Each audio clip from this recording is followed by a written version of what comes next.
Ok, ahora vamos a pasar a la sesión número 2, correspondiente, siendo también 20 de noviembre del 2025.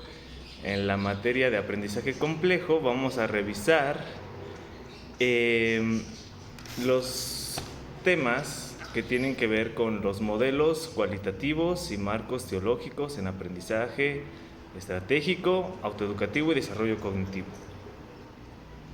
Dicho de otra manera, lo que vamos a ver en este momento se trata de darle explicación a las propuestas metodológicas que se nos proponen para fomentar y desarrollar el aprendizaje complejo.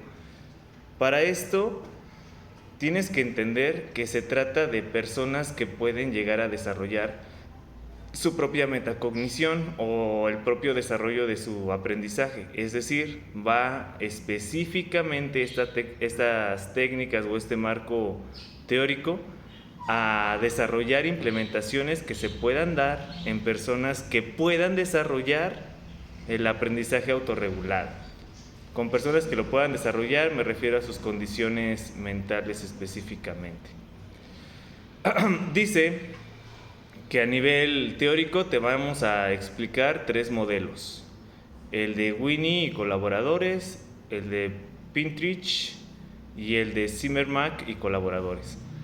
Vas a encontrar que los 3 tienen una progresión. Todo aprendizaje complejo tiene que verse en grado de progresión. No puedes hablar de que estás complejizando un aprendizaje si no llevas una secuencia. Entonces, los 3 modelos te van a proponer los 3 o 4 momentos que acompañan su propuesta teórica. Vamos a analizar cada uno y les voy a decir dónde se pueden aplicar y las demás estrategias que tienen que ver con desarrollo de proyectos y objetivos de aprendizaje complejo. Bien, el modelo de Winnie y Hadley.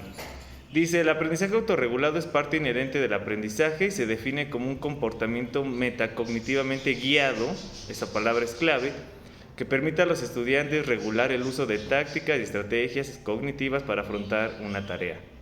El autor señala que el núcleo central del aprendizaje autorregulado está formado por el monitoreo y el control metacognitivo.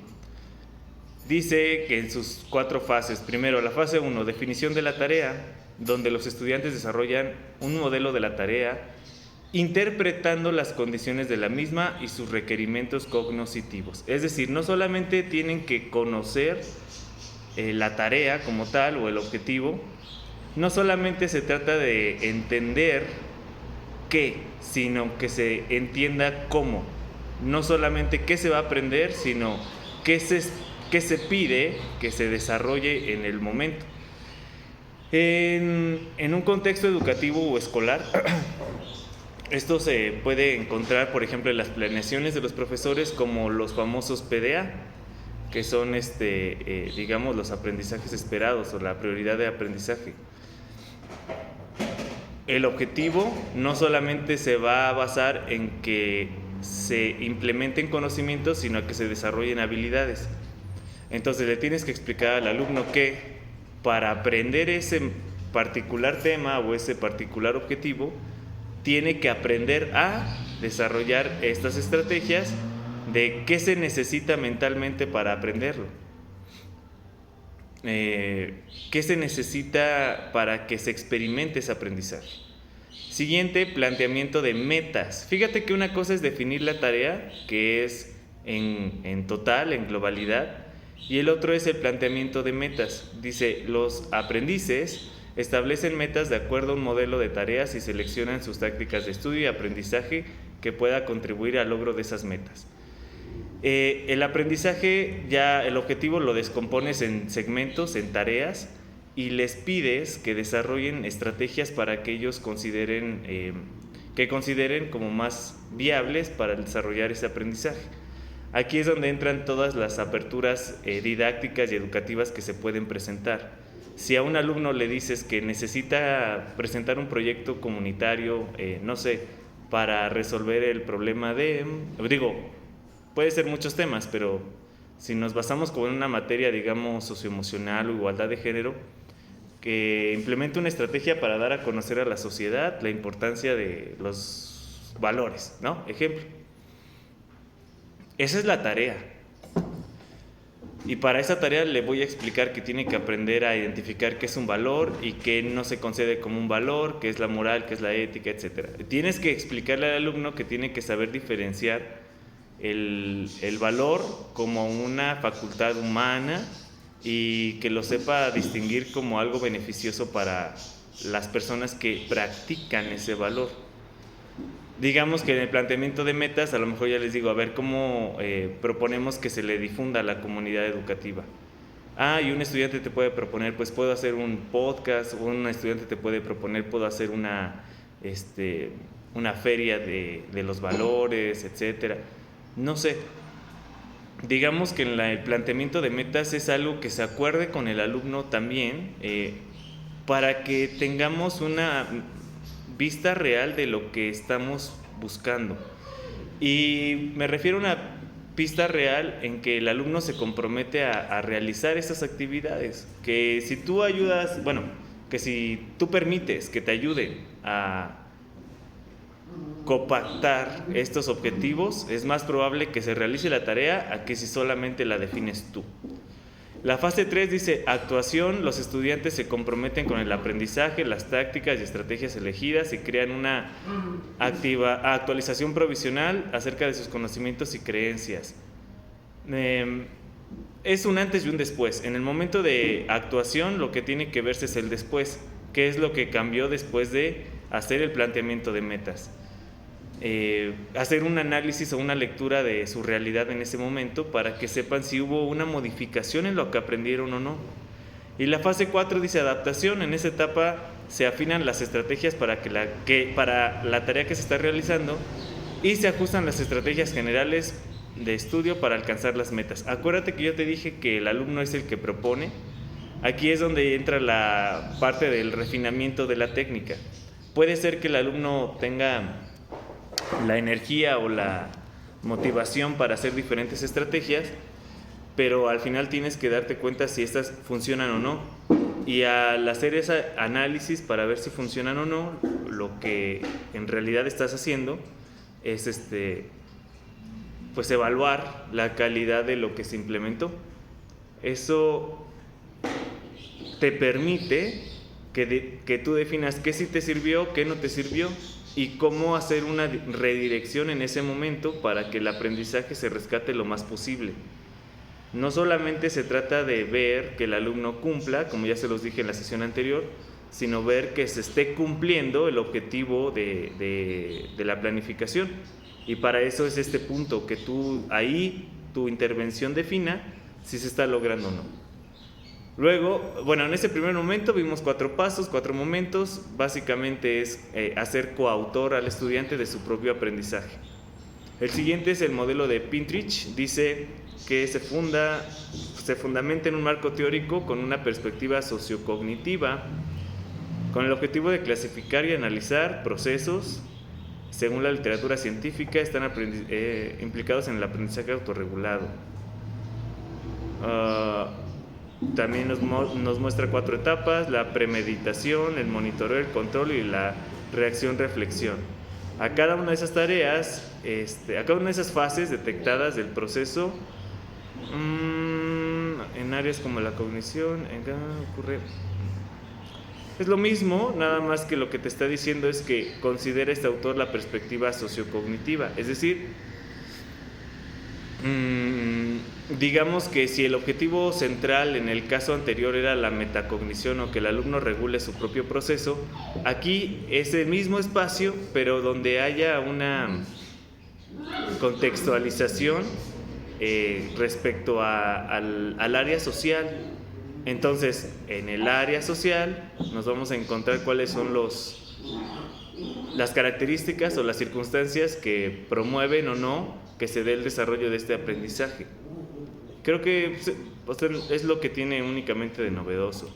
Modelo de Zimmerman. En este modelo se requiere una actividad cíclica por parte del aprendiz y se ocurre en 3 fases, dentro de las cuales tienen lugar una serie de sucesos. La fase previa, la de realización y la de autorreflexión. Básicamente es lo mismo, te está separando esos 3 momentos por fases donde puedes ahí ir implementando diferentes estrategias que cumplan con la autorreflexión.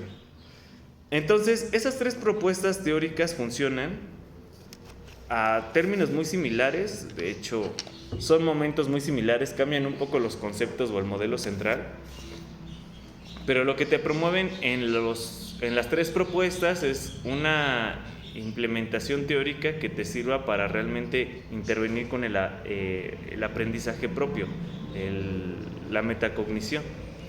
Bueno, dicho esto, ¿cuál puedo usar? Los 3 están a disposición.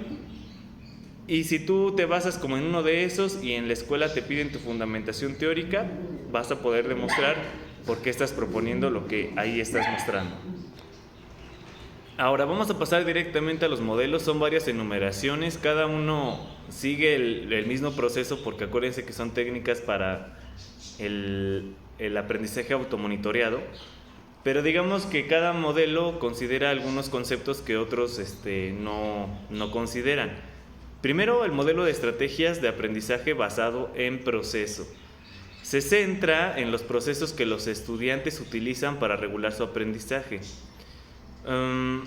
Lo mismo, planificas, monitoreas y ajustas, pero aquí te estás basando en lo que el alumno ya utiliza para regular su propio aprendizaje. ¿Cómo te das cuenta que estás aprendiendo? Eso es lo que tienes que resolver con el tema de los alumnos. En muchas ocasiones lo que se utiliza para método de guía para ir direccionando lo que se está haciendo con los alumnos son las evaluaciones. Entonces puede llegar a ser esa parte que te sirva para que el alumno sea consciente de cómo está yendo sus evaluaciones y cómo eso se refleja en una realidad que tiene que ver con sus modelos de aprendizaje. Dice, el segundo modelo es el de autorregulación cognitiva y metacognitiva. Explora cómo los estudiantes utilizan procesos metacognitivos para regular su aprendizaje. Fíjate bien, dice que la metacognición incluye la conciencia y control sobre los propios procesos cognitivos. Y ahí tenemos eso, la conciencia metacognitiva y la regulación metacognitiva. Estas son facultades psicológicas de cada persona. Entonces, cada persona puede tener desarrollado en cierto grado esta u otra respecto a su manera de aprender. A eso vamos con lo que se refiere a metacognición. La conciencia metacognitiva es la capacidad de los estudiantes para reconocer sus propias habilidades y limitaciones cognitivas. Es decir, que ellos sepan en qué áreas consideran que no necesitan mayor auxilio porque las tienen adquiridas y en cuáles pudieran llegar a tener alguna deficiencia. A lo mejor yo soy bueno aprendiendo, pero no soy bueno anotando, ¿no? Y eso me afecta en mis calificaciones. A lo mejor soy bueno haciendo apuntes, pero soy malo para los exámenes. Estás siendo consciente de cuál es tu realidad de aprendizaje. El segundo punto tiene que ver con algo más complejo, porque no solamente se trata de ser consciente de eso, sino de que lo puedas regular. Regulación metacognitiva dice, utiliza estrategias para controlar el propio aprendizaje, como la planificación, el monitoreo y la autoevaluación. Cuando un alumno sabe regular su aprendizaje, eso es lo que constantemente va a estar haciendo. Ya no ve el proceso de aprendizaje como algo consecuencia de, sino lo ve como una responsabilidad adoptada. Y entonces ya no solamente batallas con el proceso de aprendizaje, sino que lo utilizas sabiendo tus características. Regulas en qué momentos o de qué formas y en qué estrategias y en qué lenguajes se te hace más coherente el aprendizaje y en dónde pudieras llegar a requerir algún tipo de observación más específica de tu parte para poder mejorarlo. Entonces, si te das cuenta, esto tiene que ver mucho con que tú capacites al estudiante a que él mismo o ella misma vayan viendo si les está funcionando aprender o no.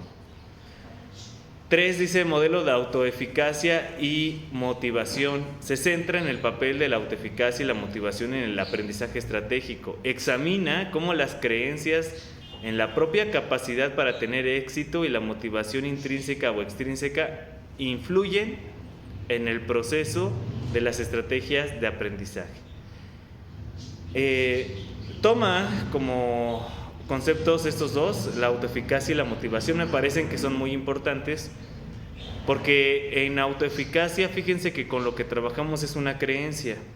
No estamos trabajando directamente únicamente con el modelo cognitivo. Trabajamos con la parte de lo que cree sobre sí mismo, sobre sí misma.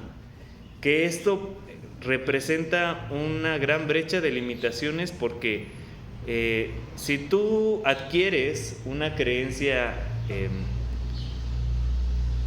que te limite en el aprendizaje, esa va a ser una barrera que siempre va a estar permanente. Si tú no rompes esta creencia, puede llegar a influir en tu desempeño o en tu aprendizaje directamente. Lo siguiente tiene que ver con la motivación, que sepas también señalar por qué estás aprendiendo y por qué quieres aprender lo que estás aprendiendo. Así tú estás motivado a hacerlo, a señalar lo que estás buscando. De otra forma, pues estás navegando entre las posibilidades de ver qué captas, pero no sabes señalar qué es lo que estás realmente, qué te está empujando realmente a aprender. Se da mucho en los casos de los contextos y realidades escolares, donde dice, digamos, el aprender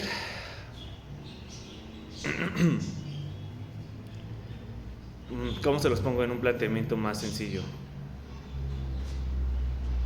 O sea, aprender con causa, eso en pocas palabras. Yo digo que no hay forma más sencilla de resumirlo. Es un aprendizaje con causa, que no sea automático, que la persona tenga una causa para poder hacerlo. Eso hace que te ahorres el esfuerzo de estar motivando a las personas, porque la motivación la puedes encontrar aquí. Ahora, te dice motivación intrínseca y extrínseca. La intrínseca tiene que ver con lo que el individuo asocia a su mundo interior y la extrínseca hacia el reconocimiento del mundo exterior. Y ahí es donde puedes participar tú en, digamos, el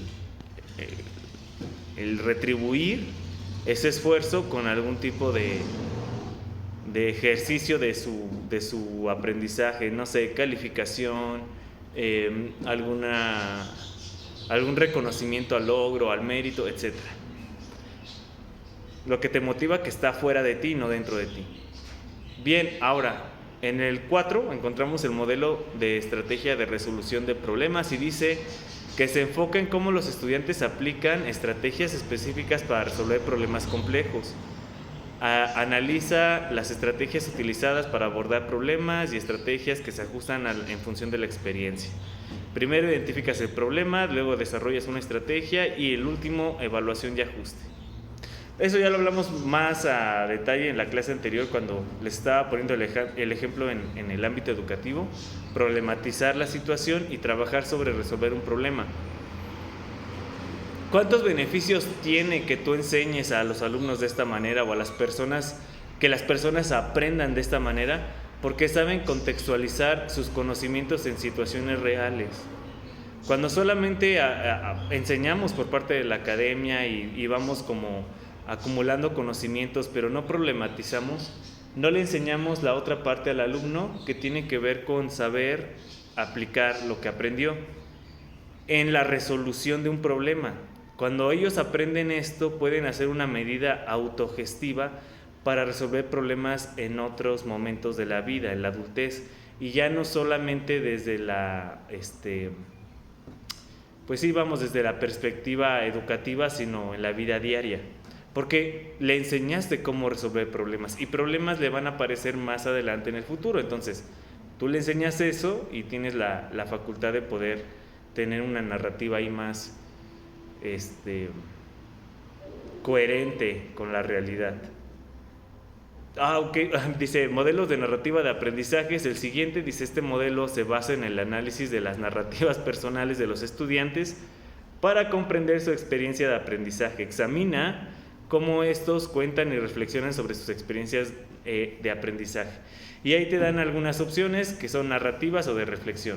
Las narrativas personales, dice, historias y experiencias individuales sobre el proceso de aprendizaje.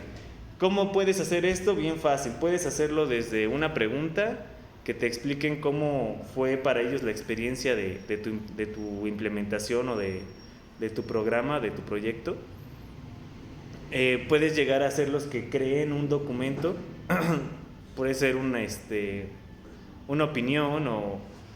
Sí, que tú escuches desde su mundo qué es lo que ellos alcanzaron a observar. Y esto es bien importante porque a veces los profesores nos quedamos como con el limbo de que como ya entendemos qué queremos, enseñamos lo que queremos y si no lo aprendiste, a lo mejor ni nos damos cuenta porque para nosotros fue muy coherente. Pero cuando tú ya le pides esa retro al alumno y te das cuenta de que entendió tal vez otra cosa o no se perdió desde el primer objetivo, o etcétera, este momento te da la oportunidad de retroalimentar, pero a partir de lo que a manera personal te puede construir el alumno. Y la parte de la reflexión dice, los estudiantes reflexionan sobre sus experiencias y estrategias.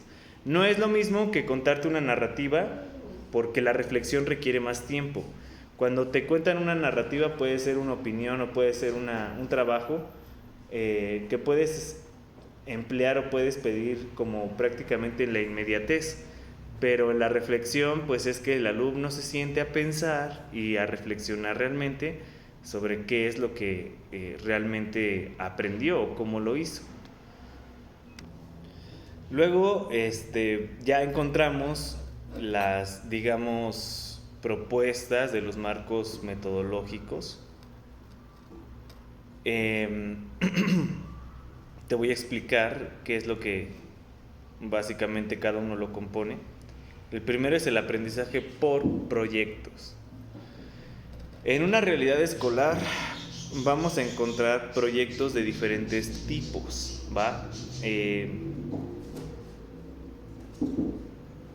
Podemos encontrar proyectos interdisciplinarios, multidisciplinarios. Básicamente lo que abarcan esos dos términos es cómo trabajan las diferentes asignaturas sobre una misma idea. La nueva escuela mexicana te dice que para que logres un impacto en la sociedad debes impactarla directamente desde los recursos que tienes en tu escuela. Es decir, que el aprendizaje no se quede nada más en evidencia escolar, sino que tenga un impacto social real. Esto sirve bastante para que los alumnos puedan traducir sus aprendizajes académicos en proyectos que consideren otros aspectos de la realidad, no solamente el funcionamiento en una escuela. Ahora, este tipo de proyectos también tienen sus propias metodologías. Tenemos proyectos, ejemplo, ¿no? Tenemos un modelo que se llama STEAM. A mí se me hace como de los modelos educativos más amables porque es bien sencillo, se compone de 4 pasos también, y en el modelo STEAM lo que estamos provocando es que se desarrolle un prototipo de aprendizaje. Y este prototipo abarca diferentes idiomas del conocimiento porque abarca las ciencias, el arte, la tecnología y las matemáticas. Es decir, no se ve limitado solamente a un lenguaje. Yo utilizaba el modelo STEAM, por ejemplo, en la creación de prototipos de aprendizaje que puedan demostrar, digamos, una ley o una determinación científica en algo didáctico. Entonces lo que yo pedía era que se realizaran prototipos de ciencia. Llegaron a utilizar experimentos para poder conseguir el desarrollo de este aprendizaje y funciona muy bien. Digo, en el contexto escolar en el que me encontraba funciona bien. También tienes que darte cuenta de que para hacer experimentos pues te requieren materiales, disposición, que los alumnos sepan utilizarlos, todo eso lo tienes que considerar. Pero los proyectos son buen momento de aprendizaje, tienen su cualidad porque proyectan hacia la sociedad. Si tú haces un modelo de ciencias, por ejemplo, con tus prototipos, le puedes enseñar a la comunidad qué estás haciendo en el aula, cómo están adquiriendo y transformando aprendizaje los alumnos. No es la única metodología, hay muchas, pero para eso ya tienen que revisar la teoría propiamente y la actual que tenga que ver con el sistema educativo vigente. Trabajar con proyectos significa que tienes una temporalidad y que tienes, digamos, los recursos académicos bien señalados. Puedes trabajar con diferentes disciplinas porque el mismo tema lo abarques desde diferentes áreas, o puedes trabajar con diferentes disciplinas porque todos vayan hacia un objetivo común. Por eso es la palabra multidisciplinario o interdisciplinario. Multidisciplinario son varias disciplinas que van a trabajar, digamos, un tema desde su base teórica. E interdisciplinario es que cada uno aporta desde su base teórica un fundamento importante para lograr un aprendizaje más completo. Digamos, un proyecto de prevención de sustancias o de uso de sustancias, lo podemos ver ahí en diferentes modelos. Si hago un modelo multidisciplinario, voy a pedir que a lo mejor cada ciencia aborde, o cada materia aborde su temática desde los contenidos que tienen, desde la parte que el profesor o profesora pueda implementar en su salón de clases. Pero si ya es un modelo interdisciplinario, ahí ya le voy a dar roles y funciones a cada materia para que explique cada base y que se logre un aprendizaje complejo, más amplio. Digamos, ciencias puede explicar el daño al cuerpo por el uso de sustancias. Las materias como por ejemplo español te pueden enseñar respecto a lo mejor hacer algún tipo de ejercicio de difusión de información, como un tríptico, un cartel, etcétera. Matemáticas te puede hacer una estadística poblacional de las personas que padecen adicciones, etcétera. Entonces los proyectos son muy buenos cuando los sabes implementar, y si tú justificas el por qué también haya intervención de otras personas, pues ya no haces el trabajo como completamente solo, sino en un trabajo continuo con las personas que componen el esquema de la realidad escolar. Bueno, luego tenemos el aprendizaje autorregulado. Dice que el aprendizaje autorregulado es esa inquietud incansable, ese poder o motivación que debe albergar un alumno, llevarle a buscar siempre la mejor estrategia a la hora de estudiar para conseguir la mayor eficacia en su estudio y ser un alumno eficaz y eficiente. Bueno, para eso ya vimos varias cosas. Básicamente este modelo lo que te está buscando es que sea el desarrollo del alumno el que resuelva la problemática, y tiene digamos, su base teórica se sustenta en la metacognición, en que hay un seguimiento propio de que sí se está llevando a cabo el proceso que estamos ahí tratando de explicar o tratando de trabajar. Dice bases neurológicas de las estrategias de aprendizaje. Tenemos algo ahí de contexto histórico que van diciéndote de alguna forma cómo lo neurológico sustenta el aprendizaje. A ver, lo primero es que, si bien es cierto que en muchas de las explicaciones que tenemos con los alumnos puede haber una base neurológica, lo que sí es cierto también es que no podemos ver estas bases únicamente como un ejercicio limitante. Si bien es cierto que sí podemos identificar personas con daño neurológico o alguna problemática de este tipo, el punto de entender qué es lo que sucede a nivel neurológico no es para estigmatizar, sino para que tú desarrolles estrategias en su lenguaje psicológico. Y eso no es, digamos, trabajo de un momento o de un día. Tienes que darte cuenta dónde el alumno sí funciona, qué es lo que sí puede hacer, cuáles son sus limitaciones reales, y basar tu estrategia hacia mayor eficacia de la persona.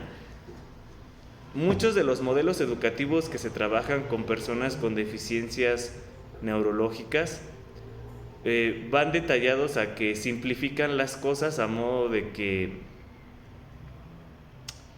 no se alcancen o no se visualicen los mismos objetivos. Eso en un nivel teórico puede funcionar porque explica cómo una implementación no tiene el mismo objetivo con una persona sin necesidades específicas de aprendizaje y una que sí, hablando de la cuestión neurológica.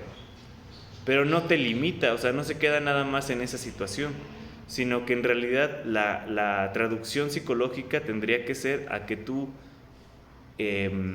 busques la estrategia que le funcione a ese particular sistema nervioso aprender. Y aquí, bueno, vamos a darnos cuenta de que podemos tener muchos resultados. Puede llegar a ser que sí nuestra implementación sea lo suficientemente eficaz como para conseguir un objetivo o dos u objetivos parciales. Pero es para eso, o sea, quiero que les quede como muy claro la idea de que no se trata de seguir segmentando, sino de promover estrategias en el lenguaje que puedan entender las personas.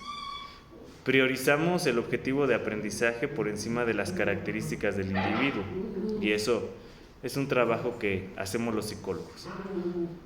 Bien, otro método, dice el caso de estudio, es una metodología de investigación cualitativa que se centra en el análisis detallado y exhaustivo de un único caso o de un número reducido de casos de profundidad.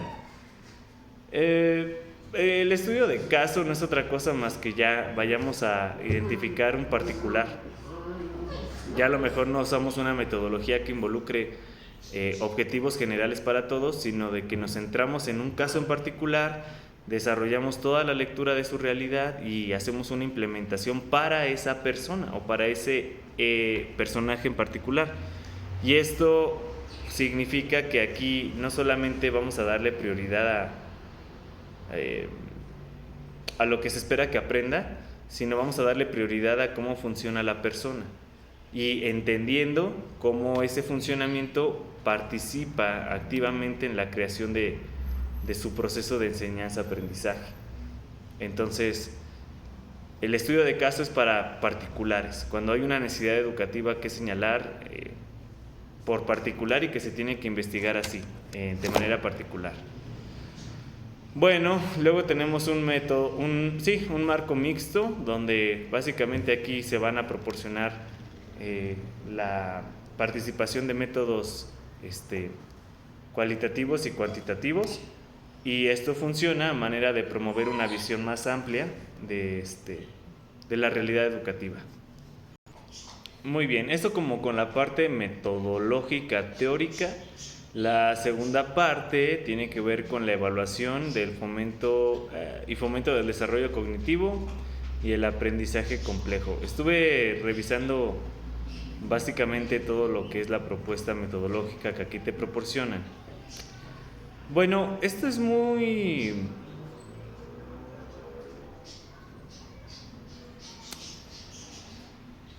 Bueno, vamos a ponerlo en palabras simples. Digamos que el último momento de toda implementación tiene que ver con la evaluación. Primero, aquí te desarrollan varias estrategias para poder evaluar los fenómenos de la implementación y si se cumplieron o no. Pero sí señalar que la evaluación, que digamos que es el momento final de casi todos los modelos, o con palabras afines a la evaluación, no está buscando solamente como una respuesta, no es nada más basado a encontrar una sola respuesta. En la evaluación se supone que después de hacer una implementación bien realizada, no solamente vamos a obtener la información del objetivo superado, sino deberíamos tener también la capacidad de encontrar cuál es la fuente de la situación problemática, cuáles son las características que deben cambiar para que se resuelva el problema de aprendizaje. Considera no solamente el que se haya logrado algo, sino también considera qué es lo que cambió, y eso lo haces en el momento de evaluar. ¿Qué significa la parte evaluativa? La parte evaluativa para el psicólogo, identificar las amenazas también y hacer las propuestas que correspondan a la modificación de estos hallazgos. Bueno, en la parte de la evaluación, los resultados tienen que tener un uso. El uso se supone tiene que ir direccionado hacia resolver la necesidad educativa. Ahora, para que sea considerado consistente el resultado, no solamente tienes que tener todo lo de los pasos anteriores como bien fundamentado, sino tienes que hacer tu narrativa sobre los hechos, sobre los hallazgos, a partir de lo que tú estás evaluando. ¿Qué herramientas son las que tienes o las que puedes utilizar para saber si realmente cambió algo o no? Y aquí te emplean una lista de digamos, herramientas o de constructos que puedes utilizar para poder medirlo. Independientemente de cuál sea la situación, por ejemplo, aquí tienes herramientas de evaluación, cuestionario inicial de tutoría, tienes una guía integral para tutores de educación superior, detección del problema de estudio, apoyo a la actividad educativa ordinaria y el aprendizaje estratégico, etc.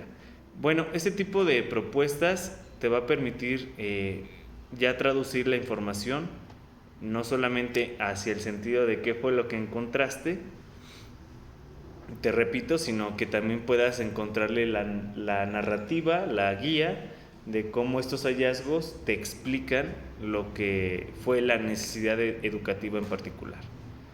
Y bien, si se pueden dar cuenta, a nivel teórico hay varias opciones.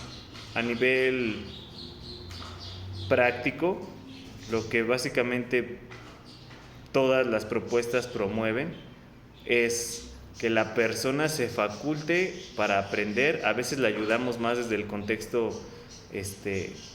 digamos, educativo o psicoeducativo, pero al final ese es el objetivo último, que haya una adquisición de propio desarrollo del aprendizaje. Eso es el aprendizaje complejo. En muchas de las ocasiones vamos a encontrarnos ya más actualmente que en otros momentos que los alumnos ya tienen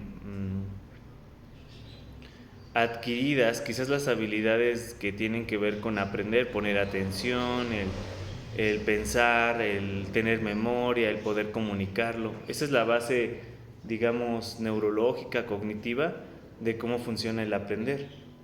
Pero la otra parte nos interesa, o el aprendizaje complejo no solamente abarca esa función, sino que la persona sea consciente de que esta estrategia la puede usar.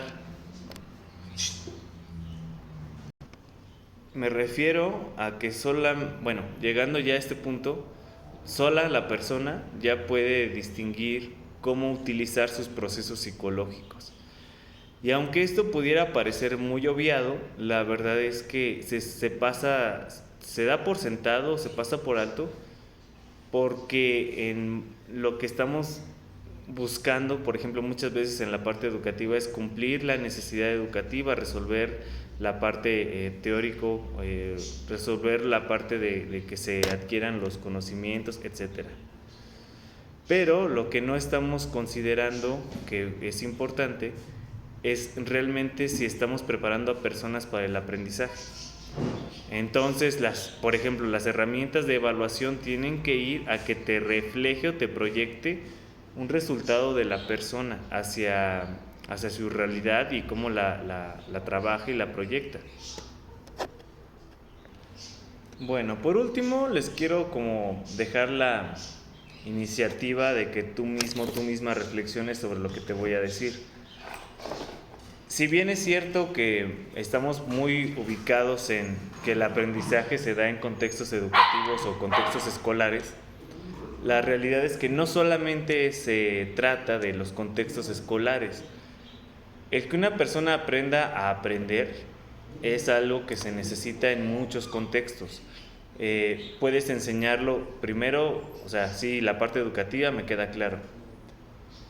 Puedes utilizar los conocimientos y desarrollar estrategias también en el ámbito industrial al enseñar o facultar a las personas a gestionar sus procesos psicológicos a la hora de resolver su trabajo.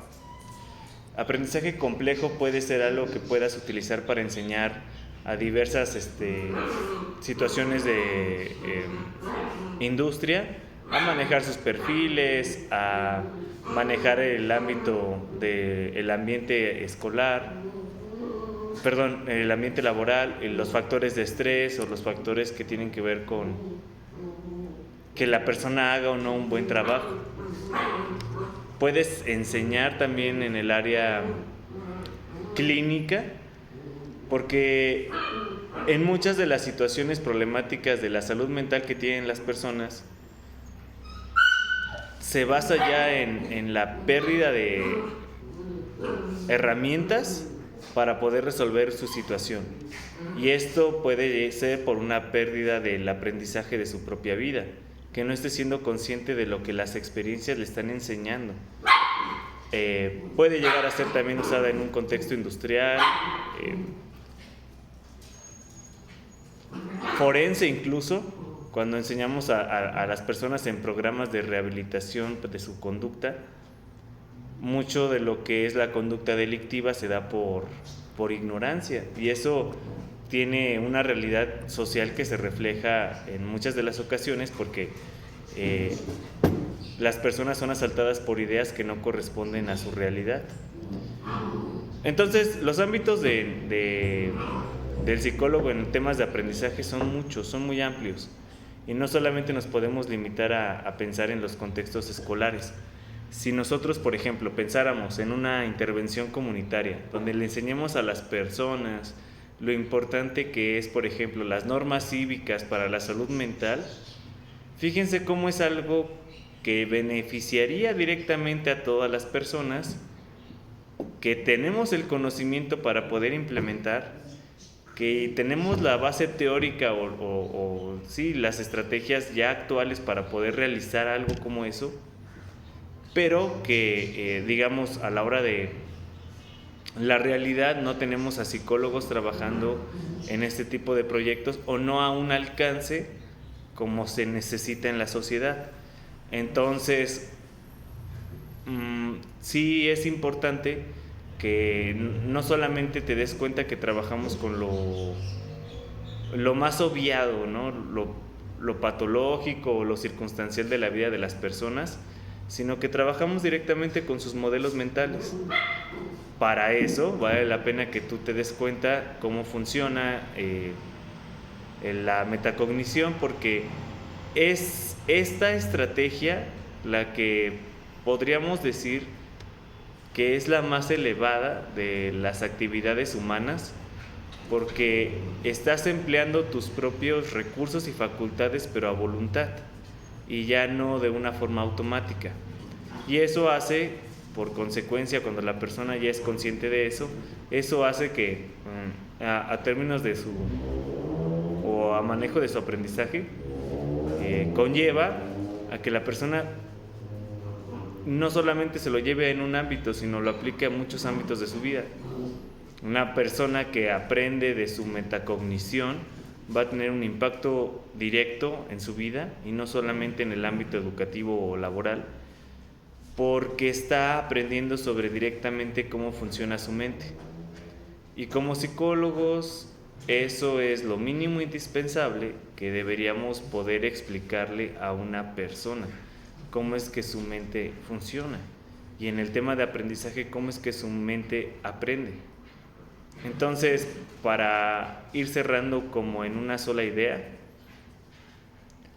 enseñarle a las personas a aprender les da herramientas de resolución, no solamente en un ámbito de la vida, sino en general, porque la vida psicológica de las personas y la que compartimos como sociedad, es muy importante aprender para poder sobrevivir. Y actualmente en este nuevo panorama de la realidad humana, de la realidad social, esto es lo que se está dejando de, digamos, se está viendo como menos utilizado porque el mundo cambia tan rápido y tan constantemente que quizás ya tenemos suficiente información para sentarnos a aprender de ella durante décadas o más. Pero como va este empuje tecnológico, no se detiene y va avanzando, crea por consecuencia nuevas necesidades educativas. Y toda necesidad educativa nueva o anterior se va a desarrollar en que se aprenda sobre aprender, y cuando tú ya dominas eso, pues puedes implementarlo positivamente en aspectos de la vida muy variable en las personas, no solamente en un solo contexto. Por último, para que les quede más claro lo que es metacognición, es que no recuerdo el autor, pero podrían buscar un libro que se llama Aprender a Aprender. Es un libro muy concreto que te va llevando paso a paso a que tú logres la metacognición. Y realmente es una lectura muy amable que incluso puedes dejársela a las personas con las que trabajes. Te recomiendo que pues para eso primero lo leas tú.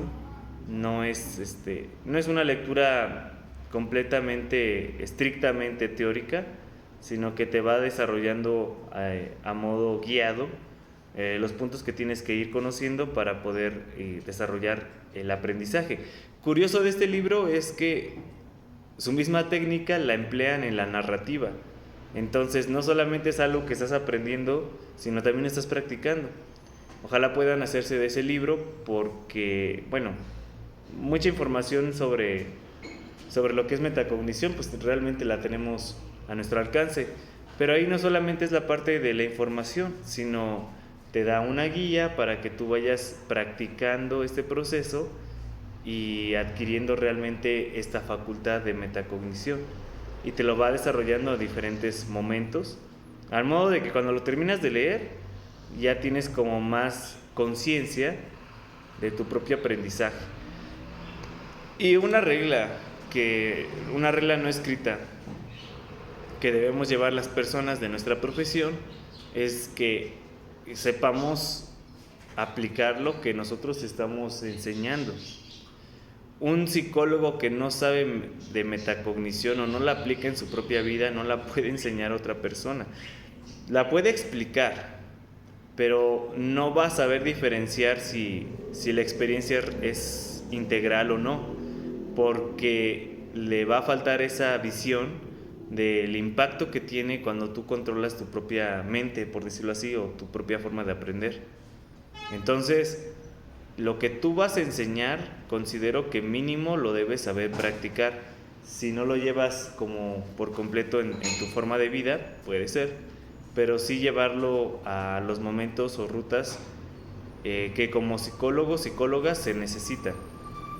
Y para eso, pues tienes que saber tú también emplearlo, ¿no? Y que te beneficiaría, porque pues realmente, si nosotros ponemos, a ver, un panorama de la realidad actual.